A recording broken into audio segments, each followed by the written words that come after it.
Hola, buenas tardes a todas y a todos. Gracias por estar presentes. Feliz día de la primavera. Y en este día de la primavera tenemos como invitados acá junto con el compañero Hugo Panelo a Pablo Pulido, que está en la reserva de la Facultad de Ciencias Veterinarias, a quien les agradecemos de ya a los compañeros de la interna por habernos hecho contacto con Pablo, trabajando en el proyecto Renacer de la Laguna. La idea es hablar un poco con Pablo, que nos cuente cómo funciona este proyecto, y acá con Hugo ir transmitiéndole algunas preguntas que nos vayan surgiendo y dudas como para tratar de que Pablo nos pueda ir contando bien acerca de este proyecto tan interesante. Hugo, querido, te cedo la palabra. Sí, bueno, en principio agradecer a las compañeras y los compañeros de Coapuba y a Pato, por supuesto, fundamentalmente la posibilidad de volver a hacer alguna actividad compartida de estas que venimos caminando y que en esta época de pandemia nos toca así. La verdad que esta es una nota que hubiera sido muy linda poder hacerla presencialmente, ir a transmitir de la laguna. Lo anotamos, Pablo, cuando se pueda, vamos seguro. Mientras tanto nos tenemos que conformar con esto. Y la primera cosa es, bueno, que se me ocurre es que para arrancar, ¿qué es el Renacer de la Laguna? ¿De qué estamos hablando? Bueno, ¿qué tal, Hugo? Buenas a todos y a todas. Antes de contarte un poquito de qué se trata el proyecto, no quiero dejar de agradecerles a todos ustedes profundamente al Sindicato de APUBA, a la Comisión Interna de la Facultad de Ciencias Veterinarias de la Universidad de Buenos Aires, al amigo Mario Maleta, al amigo Cristian también, a todos los compañeros trabajadores de veterinaria y de toda APUBA, y también especialmente al decano de la Facultad de Ciencias Veterinarias, Alejo Pérez Carrera, que siempre está ahí acompañando y apoyando el proyecto. Es importantísimo esto que estamos haciendo hoy, que si bien la charla vaya a aburrir a varios, el hecho que ustedes, que toda Púa está empezando a poner el ojo en agenda, estos temas que son trascendentales, no por nada estamos en medio de una pandemia, no por nada estamos en medio de un cambio climático, y no por nada estamos en medio de una mega extinción, que es histórica, y es extinción de ecosistemas enteros. Así que me parece muy, pero muy importante esto que están haciendo hace rato, y bueno, gracias por convocarme. El Renacer de la Laguna, de la Facultad de Ciencias Veterinarias, es una reserva natural urbana. Le hicimos también paisaje natural protegido, porque son más o menos las características que contempla un proyecto que tiene solamente 2 hectáreas, pero básicamente apunta a trabajar en la conservación de la biodiversidad, respetando o queriendo respetar y queriendo reconstruir los paisajes originarios de Buenos Aires, ¿sí? Del antiguo Buenos Aires. De lo que fue antes de nuestro territorio, que fuera Buenos Aires.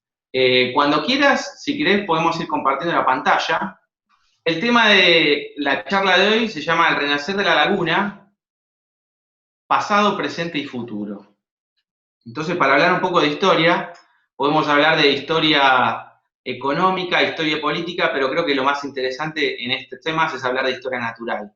Entonces, si hablamos de pasado, podemos irnos 10.000 años, más o menos atrás, y donde estamos parados hoy eran grandes extensiones de praderas, de grandes gramíneas rústicas, habían macizos muy cerrados de bosques, ¿sí? Bosques cerrados, bosques rústicos, bosques resistentes a grandes mamíferos como estos que estamos viendo, ¿sí? Estas grandes mulitas que andaban paseando por ahí del tamaño de un 580, de un Fiat.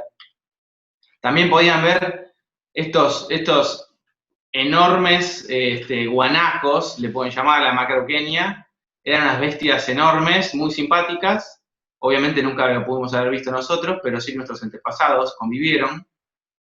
Inclusive hay gente que ya está afirmando que uno de los motivos de su desaparición fue la presencia de los humanos y su consumo.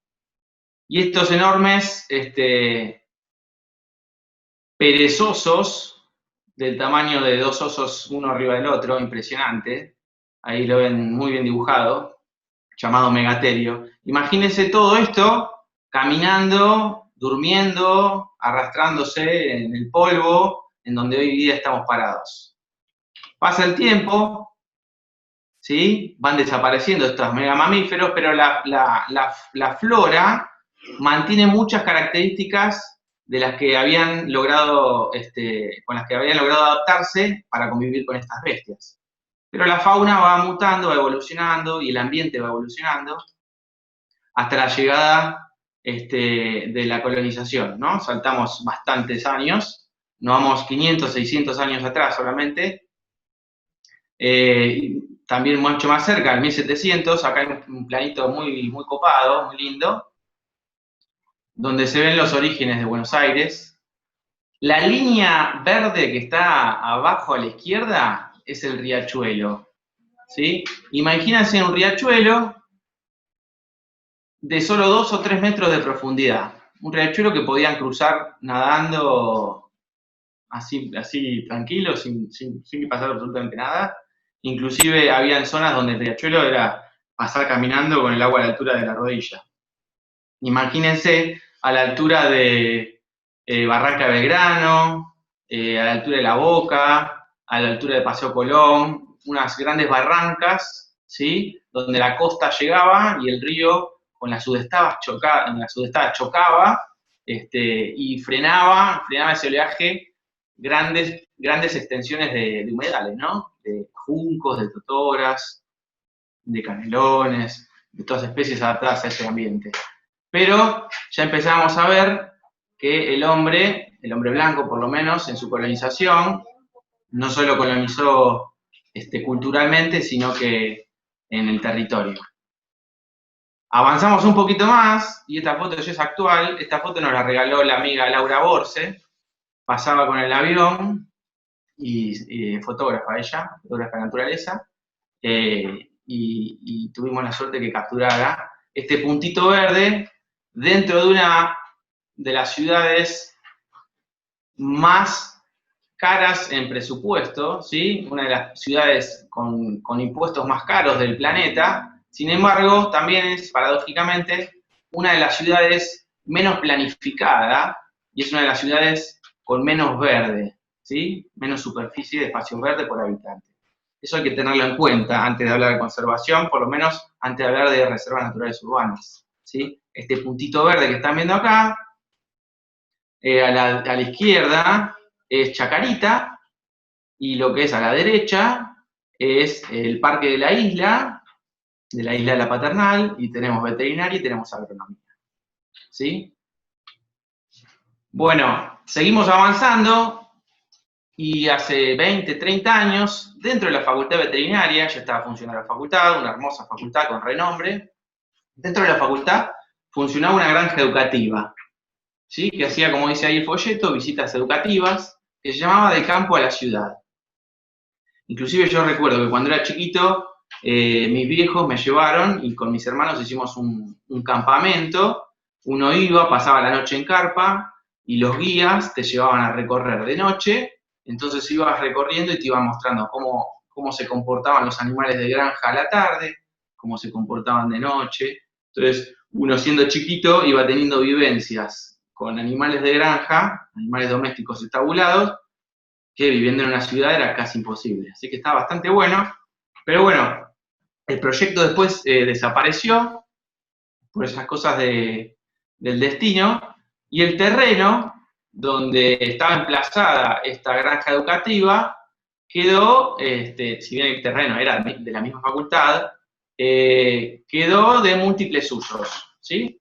Quedó un espacio con un estanque, de lo que quisieron hacer similar a un jardín japonés y no llegaron a hacerlo. Entonces quedó el estanque, quedó un terreno en donde funcionaba tanto para visitas externas, venían vecinos a tomar mate, iban estudiantes a pasar el rato, también entraba ganado a hacer pastoreo. Entonces, nada, quedó el terreno ahí a la buena de Dios, ¿no? Con múltiples usos. ¿Qué pasa entonces? El uso no planificado, ¿sí? O el uso no controlado, siempre pasa lo mismo, ¿no? No solo en una facultad, pasa en la playa, en una plaza, en la orilla del río, pasa siempre lo mismo. Donde hay personas y falta de educación ambiental pasa esto, ¿no? Se empieza a acumular basura, los chicos se tiraban como una especie de ritual con poco fundamento racional, se tiraban a festejar la recibida, llenos de huevo podrido, de harina, de lo que sea, ¿no? El suelo, a su vez, además del agua, empezar a arruinarse por la cantidad de materia orgánica que acumulaba. El suelo ya también se estaba erosionando por el exceso de pastoreo, el exceso de ganado. Seguía apareciendo más basura por el uso no controlado. Y el ambiente en sí se iba degradando, ¿no? Tal es así que esto es una foto del proyecto justo antes de que iniciáramos el proyecto, o los primeros meses de haberlos charlado. Esto fue una lluvia de un solo día. Llovía un día y el suelo estaba tan erosionado, tan arruinado, tan compactado, que no alcanzaba a cumplir su función de esponja. Había tan poca vegetación que no se acumulaba y no se absorbía el agua, y las orillas se rompían fácil. Entonces ahí tenías un desborde, que si bien en un humedal natural o en un humedal artificial, pero sabiendo que sea humedal, las funciones de inundación y de sequía, esos ciclos son lógicos y son esperables, en un lugar donde no se lo contempla como un humedal, sino que se lo contempla como un terreno de múltiples usos, no era deseado, ¿sí? Nadie quiere que se le inunde el terreno. Y nadie quiere que se inunde habiendo animales en el lugar, ¿no? Por la misma incomodidad de los animalitos. Entonces, en base a esos diagnósticos o a esas imágenes que veníamos viendo, entre un grupo de estudiantes, nos acercamos a las autoridades y presentamos una planificación, un proyecto, en el cual se contemplaba que en este área de la lagunita, lo que decíamos la lagunita, queríamos llegar a hacer una restauración, ¿sí? Que fuera un renacer de esa laguna. Entonces, un poco simbólico, buscamos el nombre de El Renacer de la Laguna. Un poco era buscar eso, buscar que volviera a tener vida ese espacio. Entonces lo que hicimos fue, lo que estamos viendo ahí, es la planificación tentativa futuro de lo que iba a estar ocupado por un terreno dedicado al pastizal pampeano, ¿sí? Un terreno dedicado al talar de Barranca y un terreno dedicado a la selva marginal. Son tres áreas, tres tonos, tres ecosistemas que están muy vinculados en nuestro paisaje bonaerense y que están también muy degradados. Entonces, cuando uno planifica restaurar un espacio así, por lo menos nosotros, lo que queríamos hacer era representar una especie de modelo a escala de lo que supieron ser esos espacios que contábamos antes, hace 500, 600 años, ¿sí? Entonces planificamos esos tres paisajes, visualizamos un sistema de senderos. Los senderos serían para que sea más cómodo el caminar en el proyecto del trabajo de campo y para que sea también cómodo para la interpretación de las visitas, ¿sí? Ya estábamos proyectando que tuviéramos visitas guiadas programadas. Se planificó también que en los alrededores armáramos un área de amortiguación, de plantaciones, y esos puntitos rojos que están viendo ahí, los marcaríamos como hitos, ¿sí? Como puntos de interés, en donde marcaríamos y construiríamos diferentes atracciones o diferentes puntos en donde se podría representar diferentes temas en sí. Bueno, este hermoso cartelito que lo teníamos planificado imprimir y colocar este año, así que seguramente lo colocaremos en el 2021, va a ser el cartel de entrada a la reserva. El amigo Martín Simonian, que dicho sea de paso es un gran colaborador nuestro, es docente en la carrera de diseño de paisaje en FAUBA, y muy amablemente nos ayudó a armar la cartelería, ¿sí? Entonces ahí estamos viendo el pastizal típico pampeano, donde estamos representándolo, el área de ingreso con el totoral, y a los senderos le pusimos nombres arbitrarios, pero bueno, que sean descriptivos a la hora de que el visitante pueda recorrer. Esa fue la planificación en sí, pero bueno, había que empezar. Entonces lo primero que empezamos a hacer fue cartelería, para que la gente que pasara por afuera, tanto sean vecinos, visitas ajenas a la facultad, o los mismos trabajadores de la facultad y estudiantes, supieran qué es lo que estábamos haciendo ahí. Entonces empezamos a poner cartelería, ¿sí? Paisaje natural protegido, restauración en proceso. Pablo, ¿te puedo interrumpir? ¿Te puedo interrumpir? Sí, todo lo que quieras, dime. Sí, discúlpame. No, hay una cosa que estaba pensando, que estás empezando a hablar un poco de esto, pero ¿cómo armar los límites de la burbuja? Porque en un momento, digamos, vos comentabas el tema del rito estudiantil de meterse, estudiantes que además no son estudiantes de la Facultad de Económicas o de Derecho, son estudiantes de veterinaria, o sea, se supone que más o menos tienen idea de la capacidad de daño que tiene una situación como esa. Y además, inmerso en un entorno tan hostil como es el corazón de la ciudad, digamos. ¿Cómo garantizan mantener esta burbuja, los límites para que esta burbuja funcione y puedan avanzar con esta idea? Bueno, ahora vamos a llegar a esa parte, pero básicamente todos hacemos lo mismo. Si nadie te explica qué estás haciendo, cuando no conoces algo, no tenés cómo cuidarlo, ¿sí? O sea, básicamente, lo que no conoces no lo vas a proteger. Pero si conoces y lo querés, vas a empezar a cuidarlo. Entonces, un poco la mecánica fue, por un lado, cerrar el perímetro, que ahora vamos a contarles, y por otro lado, lo más difícil de todo es la difusión y la educación ambiental. Eso es lo más difícil de todo.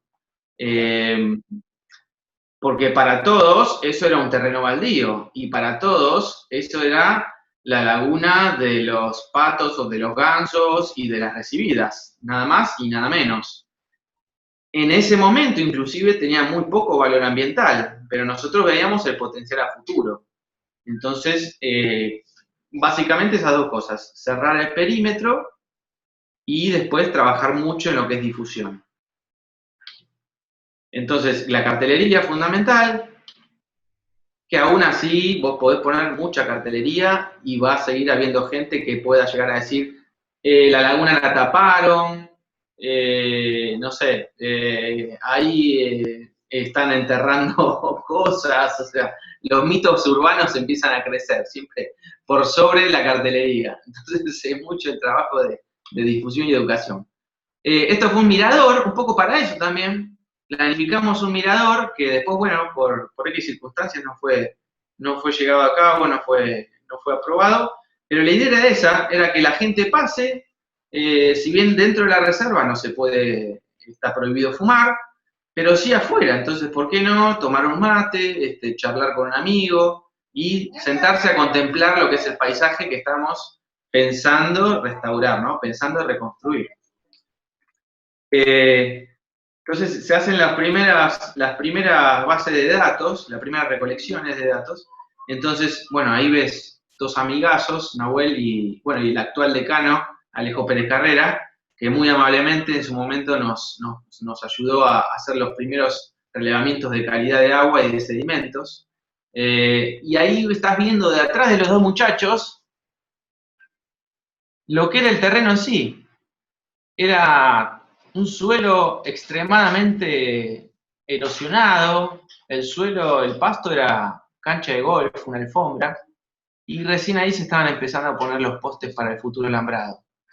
Era muy, muy erosionado. Bueno, y ves en el agua bastante oscura, muy cargada de sedimento, muy cargada de bacterias, y de basura, ¿no? Y de residuos sólidos. Se hicieron pruebas, empezamos a tener primeros datos, y, bueno, esto que decíamos, ¿no? Empezar a limitar el espacio. Si bien una reserva natural urbana, como premisa, es que todos sus servicios ecosistémicos sean principalmente para los vecinos y para la sociedad que la rodea, ¿sí? Al mismo tiempo, por lo menos en este tipo de reserva, tenés que contemplar el acceso restringido. ¿Por qué? Porque al principio veíamos el planito que eran menos de 2 hectáreas. Entonces, un espacio tan pero tan chiquito si vos dejás que cualquiera entre en cualquier momento, está bien, vas a ofrecer el disfrute las 24 horas, pero va a ser a corto plazo, ¿sí? Es pan para hoy, hambre para mañana, porque veíamos al principio la cantidad de basura que se acumuló sin tener control. Entonces la idea es restringir el acceso para que el acceso sea controlado y el disfrute sea mayor. Ese es el primer cerco, que esto vale aclarar, gracias a Fundavet, que es una fundación que trabaja en la Facultad de Ciencias Veterinarias, pudimos conseguir fondos para que se hiciera el cerco romboidal, ¿sí? Y una vez que se puso el cerco dijimos, bueno, ahora sí podemos empezar a trabajar. Entonces empezamos a plantar las primeras cortaderas, ¿sí? Y además de empezar a plantar las primeras cortaderas, ¿qué estamos viendo ahí? Los famosos gansos, ¿sí? Que también le dicen patos, pero son gansos, Anser. ¿Estos son los mismos que ven en Palermo? Bueno, es la misma especie doméstica. Son uno de los tantos integrantes de esa granja educativa que les contaba antes, que al desaparecer la granja educativa, los pobrecitos quedaron a la buena de Dios. Bueno, son amigos de todos, ¿no?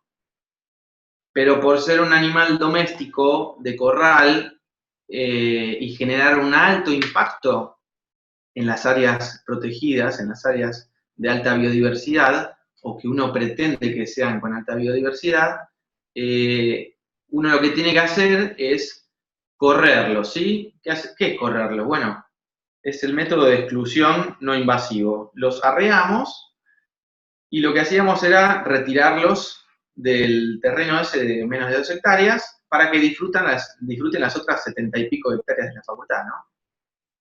Se quedaron sin 2 hectáreas, pero ganaron otras 70 y pico. Pero no fue solo, eso fue solo al principio, no fue solamente sacar gansos. Empezamos a juntar basura. Y más basura, y más basura, y más basura. Y seguíamos juntando basura. Y hoy en día seguimos juntando basura. ¿Por qué? Si es una reserva que te gestiona hace ya casi 5 años. Sí, bueno, pero por un lado tenías toda la basura que empezó a salir del fondo del espejo de agua, y por otro lado, las reservas naturales urbanas, la última palabra que es urbana, significa que está cerca o dentro de una ciudad. Bueno, nosotros tenemos la característica de estar dentro, casi en el centro de una ciudad. Entonces, por más que vos no sigas generando basura, va a seguir llegando, ¿sí? Por viento, por tormentas, porque estás rodeado de acciones antrópicas. Entonces el trabajo es constante. Se empezó a planificar y a llevar a cabo las mejoras del agua, ¿sí? Se eligieron la mayor cantidad de especies acuáticas que sean de representantes de lagunas pampeanas. Y se empezó a implantar toda esta vegetación en el espejo de agua. Se generaron islas de purificación, islas de biodiversidad, ¿sí? Se eligieron acuáticas, macrófitas, flotantes, palustres, inclusive las carnívoras acuáticas.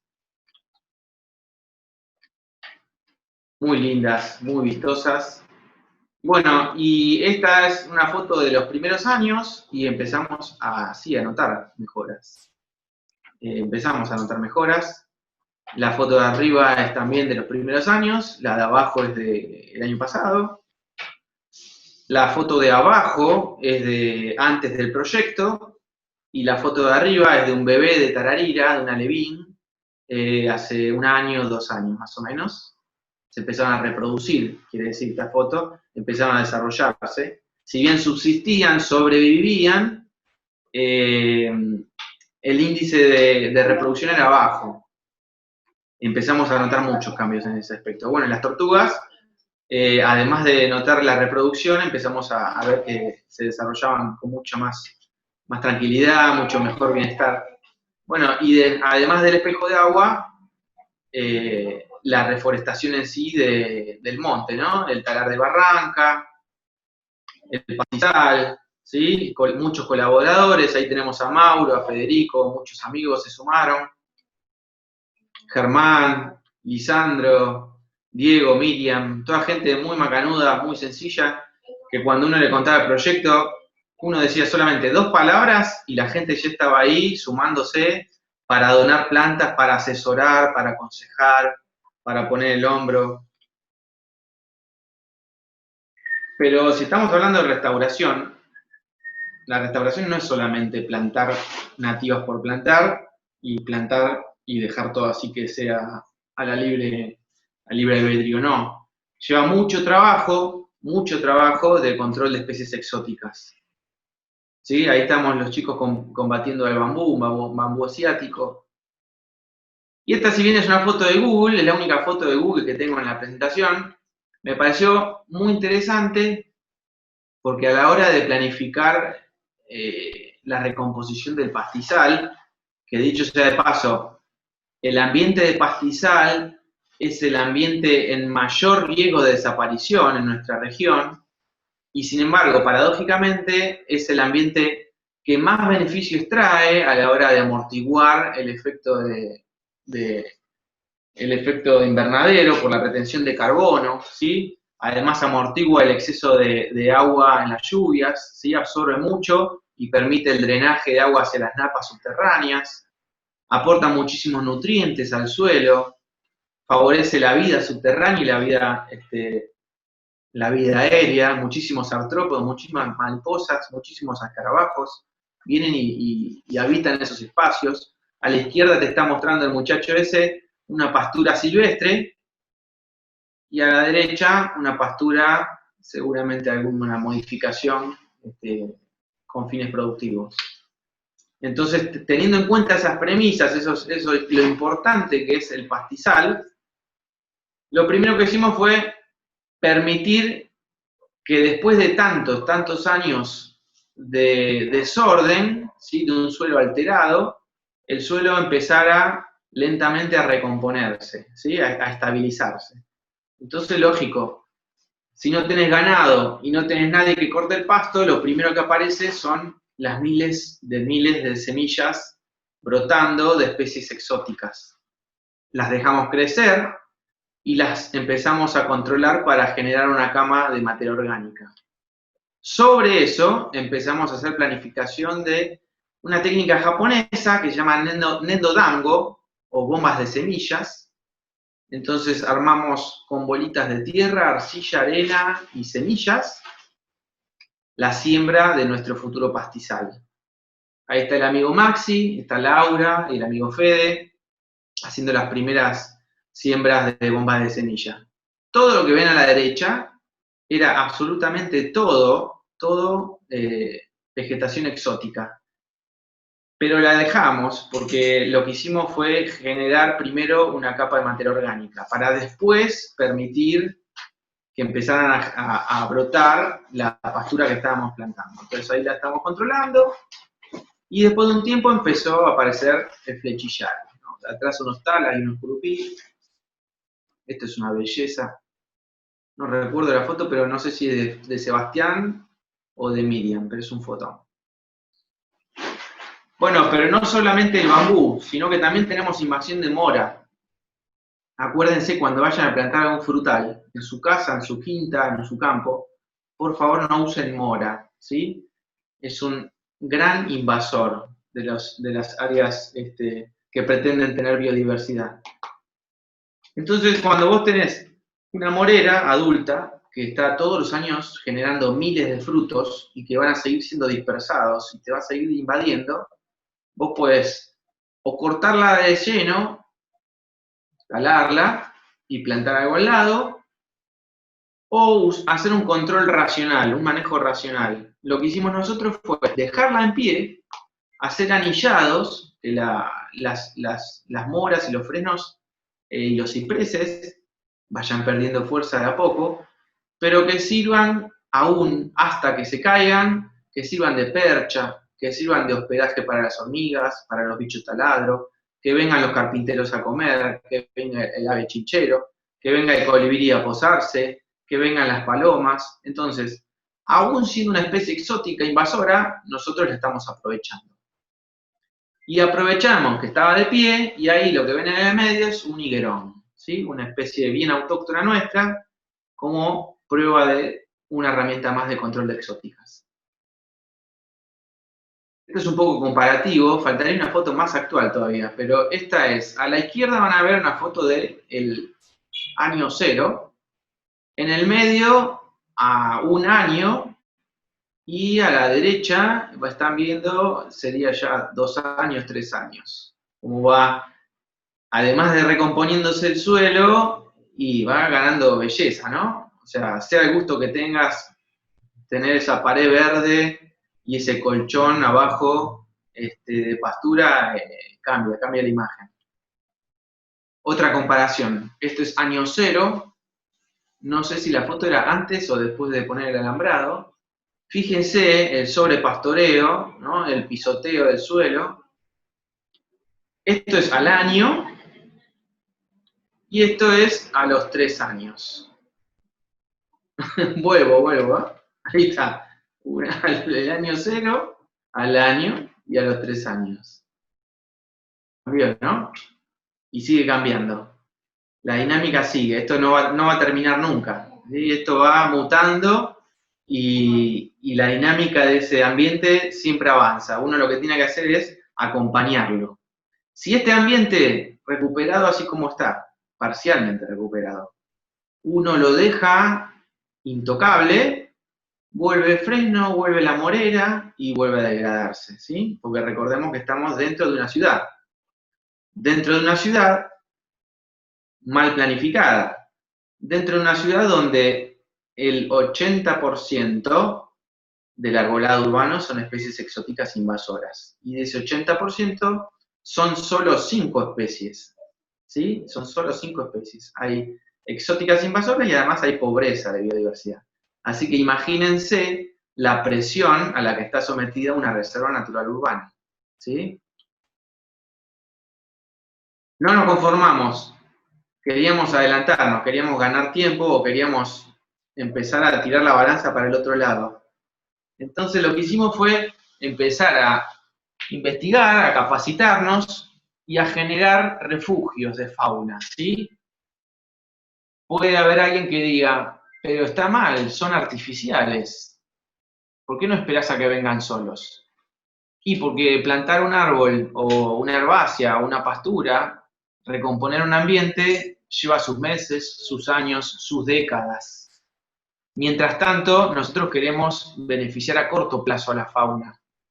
Entonces empezamos a armar dormideros para murciélagos, pequeños nidos. Ahí está Natacha, una amiga de Coa Caburé, que nos tejió a crochet ahí un nidito y lo colocó. Empezamos a planificar vecindad de insectos, ¿sí? Estos son modelos que encuentran en internet, pueden buscar vecindad de insectos o insect hostels. Está muy bueno, es fácil de hacer, estás reciclando materiales, lo puedes hacer para un balcón, para un patio, para una escuela, para un jardín. Entonces tenés a la mano material didáctico para los chicos, les puedes explicar el ciclo de una araña, el ciclo de una mariposa, de una polilla. También generamos refugios para los lagartos overos. Sabíamos que en agronomía había, sabíamos que en nuestra facultad veterinaria había, pero nosotros queríamos tentarlos para que se queden, ¿sí? Que entraran y que se quedaran. Ese es uno de los primeros refugios. Instalamos cámaras trampa, instalamos cajas nido, y las cajas nido empezaron a funcionar. Y funcionaron. Y instalamos también otros métodos como pelos de persona, o pelos de perro, o pelos de caballo, y los colibrí vinieron a buscarlos, construyeron nido, y el nido tuvo huevitos, y los huevitos eclosionaron y tuvieron 2 crías. ¿Qué quiere decir esto? Que depende de la estrategia que tenga cada uno, pero en nuestro caso, y por ahora viene bien, porque los refugios que venimos ofreciendo, hasta que el ambiente se recomponga y hasta que la fauna tenga sus propios refugios naturales, nosotros les brindamos un servicio más. gente muy amiga, armando cajas nido, diferentes modelos. Bueno, y esto es hace poquito, si bien ya tenemos registro que todos los años los lagartos overos vienen teniendo crías, este es un huevito de esta temporada, así que ya sabemos que nacieron más lagartitos overos. Después que entren, que salgan, que hagan lo que quieran, ¿no? Bueno, y además tenemos registros de tortugas, las tortugas acuáticas, que han salido y han puesto huevo. Tenemos registro de las Dorvigny, de la Phrynops y de esta, que es la hidromedusa, la más linda, la más carismática. La registramos poner huevos, la gente amiga de la escuela agropecuaria nos avisaron, sacamos fotos, filmamos, esperamos a que la tortuga pudiera hacer la madriguera y poner los huevos, y una vez que los puso, los quitamos de ahí y los incubamos artificialmente. Acá viene otra pregunta. ¿Por qué los incubamos artificialmente? Por dos razones. Una, porque el nido lo hizo en un lugar donde no correspondía para los usos que estamos llevando nosotros los humanos. Hizo un pozo y puso los huevos entre dos proyectos de huerta de la escuela agropecuaria, ¿sí? Entonces, iban a estar molestando a la gente en su desarrollo de los proyectos de la escuela y a su vez iban a estar arriesgándose las crías en su nacimiento. Sumale a la presencia de perros y gatos ferales, ¿no? Silvestrados. Entonces, iban a estar muy arriesgados. Preferimos incubarlos artificialmente y asegurarnos su sobrevida. Estas van a ser, si tenemos suerte, liberadas en este verano. Seguimos con la implementación de especies acuáticas. Bueno, ahí están unas Dorvigny y una Phrynops, tortuga de laguna, tortuga tigre, tortuga pintada también le dicen. Ahí están sobre una plataforma que también hicimos nosotros. Al retirar basura del espejo de agua, no nos dimos cuenta que estábamos también sacando neumáticos que los usaban las tortugas para tomar sol. Entonces lo que hicimos fue reemplazarlo por objetos que no fueran agresivos para ellas, ¿sí? Y para el ambiente. La madera se descompone y no genera ningún daño. Bueno, hay unas muestras de parte del trabajo que se hace con las tortuguitas, se las pesa, se las mide, se las identifica con fotografía de manchas, se hacen estudios complementarios.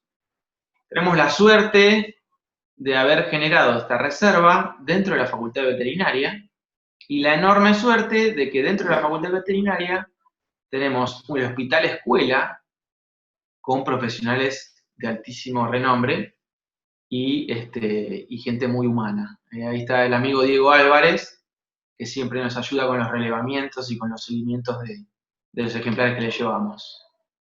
Ahí están algunos de los lagartitos que les contaba que nacieron. Bueno, registros de fauna también que aparece fallecida. Todas actividades relacionadas a la medicina veterinaria de conservación. Y acá espero que se estén dando cuenta que además de ser una tortuga acuática y que está llena de huevos y que los estaba a punto de poner, el hallazgo de la radiografía fue un anzuelo de pesca. Bueno, estas son las cosas fascinantes, ¿no? De trabajar con fauna en una reserva y en una reserva urbana, que aparecen estas cosas. La tortuga estaba bien, fue motivo de uno de los pósters de uno de los congresos, se le extrajo el anzuelo y siguió con su vida. Y es más, seguramente haya puesto los huevos después. Bueno, no podemos hablar de conservación si no hablamos de la terminología o el fundamento o los lineamientos de una salud. Más hoy en día, más en la cuarentena en la que estamos hoy sumergidos. Entonces, uno de los aspectos de mejorar un ambiente con la mayor biodiversidad posible es prevenir las zoonosis, prevenir las epidemias, las pandemias, ¿sí? Prevenir la aparición de vectores de enfermedades que pueden ser nocivas para el ser humano. Entonces, estas fotos que les mostraba recién son de plantas carnívoras autóctonas que el amigo Fede Parrilli y los chicos de la Asociación de Plantas Carnívoras nos donaron para que integráramos más variabilidad de especies y que tuviéramos más controladores, ¿sí? Ahí se están comiendo larvas de mosquito. Pero uno no puede tener, o puede tener una percepción subjetiva o sesgada, entonces necesita agarrarse de ciertos parámetros. ¿Hay presencia de Aedes aegypti en el lugar o no hay? ¿Hay vectores de enfermedades o no hay? Bueno, entonces lo que empezamos a hacer, a su vez, además de mejorar el ambiente para que existan los controladores de estos vectores, empezamos a hacer seguimientos. Por ahora, los seguimientos vienen dando negativo. ¿Qué quiere decir? Que por ahora, dentro del perímetro de la reserva, no hay presencia de Aedes aegypti. Por ahora. ¿Sí? Entonces esto te lleva, uno, venimos haciendo las cosas bien, o por lo menos lo mejor posible. Y dos, siempre hay que estar relevando. Siempre hay que estar relevando. Lo mismo, no podemos hablar de medicina veterinaria de conservación sin hablar de los objetivos de desarrollo sostenible, ¿sí? Entonces, uno de los lineamientos en este proyecto es generar herramientas para poder dar capacitaciones y cursos a las familias en la temática de producciones familiares sustentables. Entonces, uno de los proyectos que estamos empezando a desarrollar es la acuaponía, ¿sí? La idea es armar modelos de diferente magnitud para el día de mañana poder generar cursos y charlas para que cualquier vecino de cualquier parte venga, se capacite, se asesore, nos nutramos mutuamente, ¿sí? Compartamos vivencias y compartamos información, y entonces cada vez más gente pueda tener en su casa producción de peces, producción de huerta agroecológica, sin necesidad de tener que caer en los ciclos productivos que todos ya sabemos. Otro de los aspectos o de las ramas que trabajamos es la participación ciudadana. Entonces generamos charlas de educación ambiental, generamos participación en lo que es trabajos prácticos curriculares, ¿sí? De las carreras relacionadas como ciencias ambientales, diferentes materias de veterinaria, materias de arquitectura, materias de agronomía, materias exactas de biología, ¿sí? Se genera material de investigación, material de trabajos prácticos, para que el provecho no sea solamente ecosistémico, sino que también a modo curricular. Bueno, tenemos tesistas trabajando, tenemos una escuela secundaria que vino con un prototipo de una balsa que ellos mismos diseñaron y construyeron, que es con batería, panel solar, y lo que hace esa balsa es medir parámetros de la calidad del agua, ¿sí? Entonces los chicos ya lo habían probado en otro lado y querían probarlo en una laguna pampeana típica, así que lo empezamos a probar en nuestra reserva. También hacemos relevamientos de mariposas, de anfibios, de arañas, de aves, ¿sí? Estamos dictando cursos, charlas como esta que estamos dando ahora, pero tal vez no tan aburridas. Y bueno, trabajos también de tesistas, ¿sí? De tesis de tesis de grado y de doctorado de diferentes carreras, ¿sí? Ahí tenemos chicos haciendo relevamiento de tordos, tenemos unas amigas haciendo relevamiento de unas gramíneas autóctonas de la facultad vecina. Y bueno, como tantos proyectos similares, cuesta llevarlos a cabo por lo difícil que es conseguir recursos, así que muchísima gente amiga se suma. En el caso particular de la foto, eran unos amigos que habían venido a conocer, se fascinaron con el proyecto, y cuando les contamos la dificultad de conseguir recursos materiales, se solidarizaron, entonces armamos un plan de visitas guiadas en el cual nosotros ofrecíamos nuestra humilde información para paisajistas que quieren, diseñadores de paisaje que quieren inclinar su profesión hacia lo que es paisaje sustentable, y ellos a cambio consiguieron donarnos unas buenas herramientas de trabajo. Gente muy, pero muy humilde y muy dada. ¿Por qué puse esta fotito? Porque un poco antes de transmitir en vivo estábamos charlando con los chicos y me preguntaban qué cantidad de fauna hay en la reserva. Es muy difícil decirlo y es muy arriesgado, pero uno puede sí hablar de cambios. Entonces uno puede hablar de cambios y decir que el primer año de trabajo contábamos menos de 100 especies de fauna y menos de 100 especies de flora autóctona, y al transcurrir los años, el mismo trabajo en mejorar lentamente y paulatinamente este ambiente que uno quiere restaurar, además de beneficiar el paisaje visualmente, beneficia a la misma fauna autóctona brindando servicios. Y la misma fauna también brinda servicios, ¿sí? Esto es una red. En este caso particular, notamos que a los 4 o 5 años ya estaríamos llegando a más de 400 especies de flora autóctona, que mucha fue espontánea y muchísima más fue reimplantada, ¿sí? Hay muchas especies de flora autóctona que no hubieran podido aparecer si no eran reimplantadas. Pero la fauna sí empezó a desarrollarse, la que ya estaba, y empezó a venir nueva que no había. Entonces, de fauna estaríamos llegando ya a más de 500 especies de fauna, ¿sí? Entonces, uno no puede decir un número exacto, porque habría que empezar a hacer relevamientos mucho más profundos, pero sí puedo hablar de cambios, de mejoras. Tenemos participación en diferentes eventos.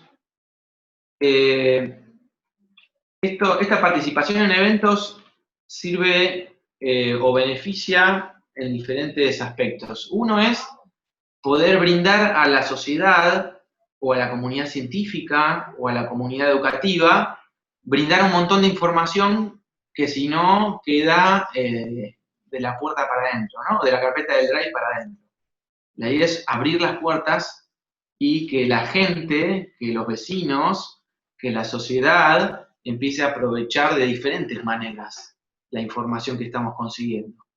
Entonces generamos relevamientos fotográficos con amigos de la Escuela de Fotografía y Naturaleza, hacemos eventos abiertos al público como el Día de los Humedales, generamos charlas en eventos de interés científico como en las jornadas de jóvenes investigadores, y entonces con estas participaciones uno lo que hace es un poco de difusión de contenidos. Generamos trabajos de divulgación, ¿no? Gestión de residuos sólidos, el analizar a las aves como indicadores de mejora ambiental, tratamiento de ingestas. Bueno, esto es lo que les contaba antes, la aprovechamos a la tortu esta, se portó bastante bien, nos dio buenos resultados esas presentaciones. ¿Por qué este gráfico? Un poco para cambiar de tema. Los chicos hace poco, no sé si ayer o anteayer, tuvieron una charla que dio un amigo mío, una hermosa charla sobre biocorredores. Es una palabra que está de moda, biocorredores, así como es una palabra que está de moda la restauración ambiental, ¿sí? Pero un poco el concepto en sí, o uno lo que pretende apuntar cuando habla de biocorredores, es una conexión biológica entre un punto verde y otro punto verde, o un punto de riqueza y otro punto de riqueza, un punto de valor ecosistémico con otro. Los biocorredores lo que hacen es generar vías de comunicación, ¿sí? Generar carriles por los que la fauna, o mismo la flora, va a ir de un lugar a otro, y entonces se va a ir enriqueciendo esa genética. Entonces, ¿Por qué hay que hablar de biocorredores? Porque estamos hablando de una reserva natural urbana, como les decía, dentro de una ciudad. Estamos aislados, ¿sí? El ecosistema está casi aislado, ¿sí? Entonces lo que uno tiene que hacer es favorecer su intercambio genético con otros puntos verdes. Este gráfico re lindo lo hizo el amigo Ivo, para una de las presentaciones que dio él. Pero bueno, un poco simboliza todos los puntos verdes cercanos, ¿sí? Reservas o posibles reservas o futuras reservas cercanas, y la importancia de hacer sus conexiones, ¿no? Entonces, sabiendo estos conceptos, dijimos, bueno, vamos a empezar a planificar y vamos a empezar a hacer, porque una cosa es hablar y otra cosa es hacer.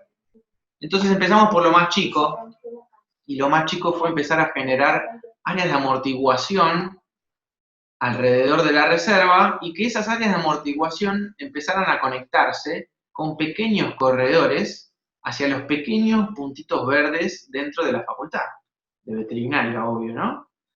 Pero después empezamos a pensar que podíamos conectarnos hacia agronomía, que tiene unos lindos lugares, y también podíamos conectarnos hacia otros lugares, hacia otros barrios, como Chacarita, como la calle Empedrado, que tenemos un proyecto amigo de arbolitos de Empedrado, hacia Devoto, hacia Tecnópolis. Entonces empezamos a planificar y a plantar, ¿sí? Lo que ven a la izquierda es una de las primeras plantaciones, con esos motivos que decíamos recién, de generar un área buffer, un área de amortiguación, y un poquito embellecer los espacios de tránsito peatonal, ¿no? Y lo que ven a la derecha, arriba es cómo estaba el terreno antes del proyecto, y abajo es cómo está el terreno, será una foto de hace un año aproximadamente, ya con un cerco verde, un cerco vivo, ya se asoman los penachos de las cortaderas, en la vereda hay más de 4 variedades de flores, de herbáceas, y más de 4 árboles autóctonos, ¿sí? Generando un corredorcito.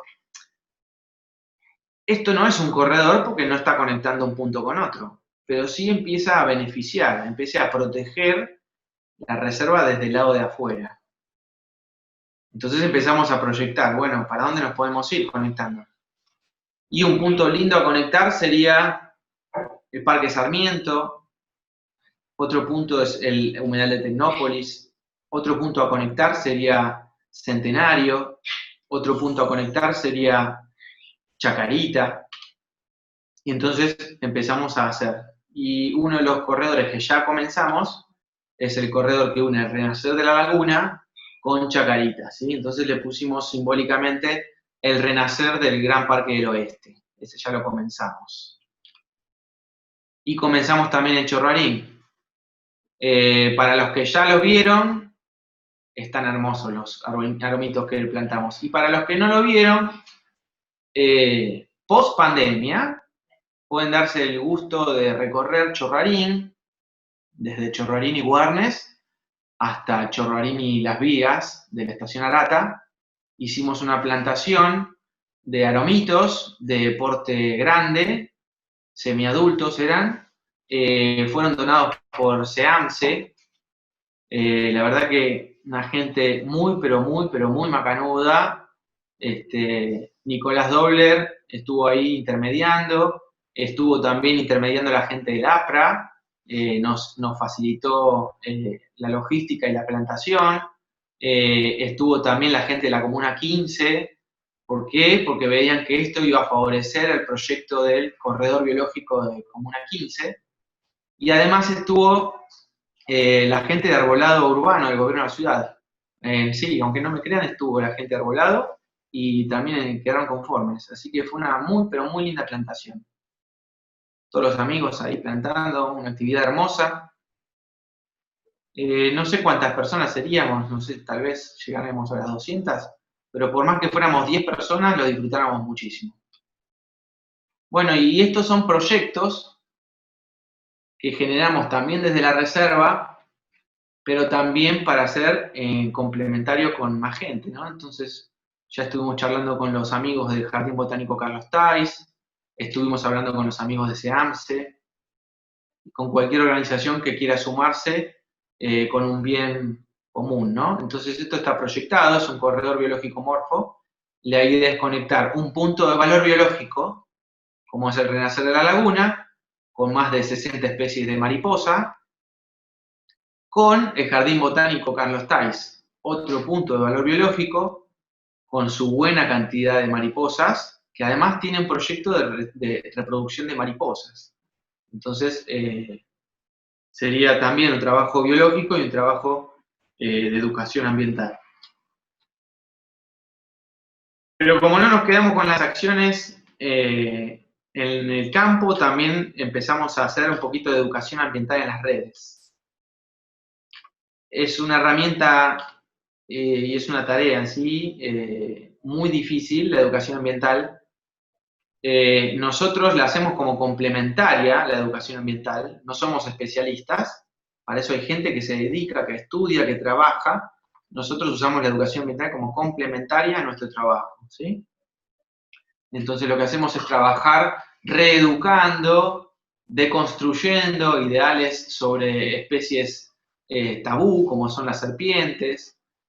Hacemos un poco de conciencia en lo que es la tenencia responsable de animales domésticos. Si bien pudo haberlos aburrido mucho, la idea era esa, contagiar un poco, contagiar el interés y contagiar la ferviente pasión que tenemos todos, el equipo de voluntarios que les comentaba, contagiar y nada, y que sea disparador para propuestas, para planes, para trabajo en conjunto. Del Renacer de la Laguna es FBET UBA, o sea, es de la Facultad de Ciencias Veterinarias de la UBA, universidad pública, no arancelada, nos pertenece a todos y por eso la tenemos que aprovechar todos. Entonces, bienvenido